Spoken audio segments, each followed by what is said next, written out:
আমি আমার বন্ধুদেরকে ফোন দিচ্ছি। এই টাইমটা আমি এখন নিচে যাব। বিকালবেলা সবসময় আমি নিচে যাই, কারণ এই টাইমটাতে আমার একদমই মন বসে না। এক বোতল পানি নিয়ে যাব এখন নিচে, গিয়ে সাইকেল চালাবো, ফ্রেন্ডসদের সাথে খেলবো, তারপর এসে পড়বো। এখন আমি পানিটা রেখে আমার মাকে বলবো একটু আগে তুমি ভিডিও করতে থাকো, আমি আমার লাল পঙ্খিরাজি ঘোড়াটি নিয়ে এখন এসে পড়বো।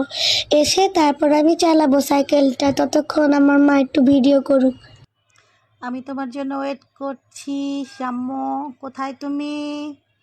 তাড়াতাড়ি চলে এসো বাবা। এই যে আমি এসে পড়েছি আমার সাইকেল নিয়ে। আমি তোমাকে অনেক বলেছিলাম যে তুমি আমাকে একটু ভিডিও করে দিও, আমি 2 হাত ছাড়া একটু চালিয়ে দেখাবো। তাই আজ আমি দেখাচ্ছি।